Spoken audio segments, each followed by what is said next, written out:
नमस्कार दोस्तों। शादीशुदा महिलाओं के लिए बहुत से नियम बनाए गए हैं।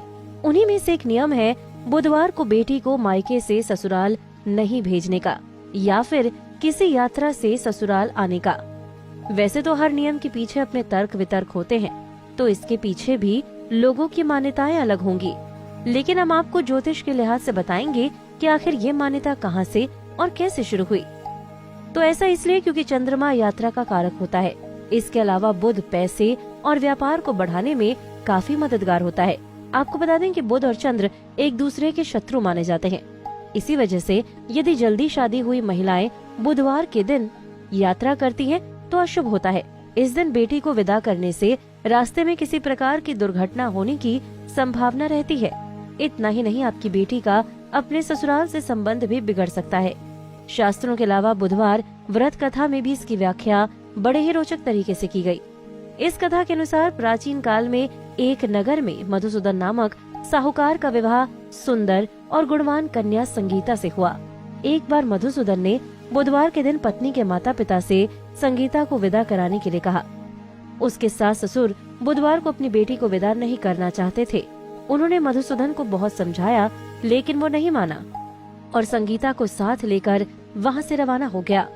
दोनों बैलगाड़ी से घर लौट रहे थे, तभी कुछ दूरी पर उसकी गाड़ी का एक पहिया टूट गया। वहाँ से दोनों पैदल ही चल पड़े। किसी जगह पहुंचकर संगीता को प्यास लगी तो मधुसूदन उसे एक पेड़ के नीचे बिठाकर पानी लेने चला गया।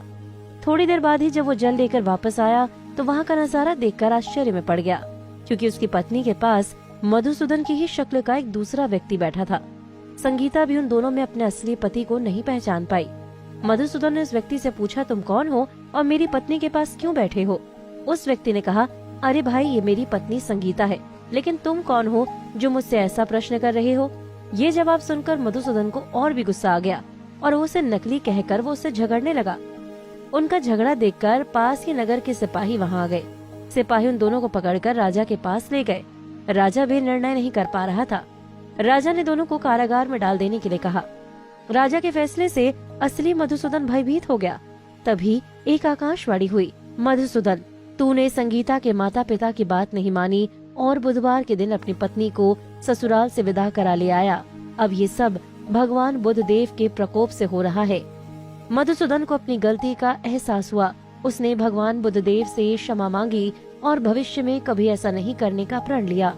मधुसूदन की प्रार्थना सुनकर बुधदेव ने उसे क्षमा कर दिया। तभी दूसरा व्यक्ति अचानक गायब हो गया। राजा और दूसरे लोग इस चमत्कार को देख हैरान रह गए। वो व्यक्ति कोई और नहीं बल्कि स्वयं बुद्धदेव थे।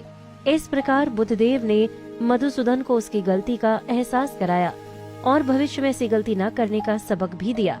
तो इसलिए ही बुधवार को बेटी को ससुराल नहीं भेजना चाहिए। इसी तरह की और भी जानकारी लेने के लिए हमारे चैनल को सब्सक्राइब करें और नई वीडियो की नोटिफिकेशन के लिए बेल आइकॉन दबाएं। अगर आप ये वीडियो फेसबुक पर देख रहे हैं तो वीडियो को लाइक और शेयर करें। साथ ही अपनी राय कमेंट बॉक्स में जरूर बताएं। धन्यवाद।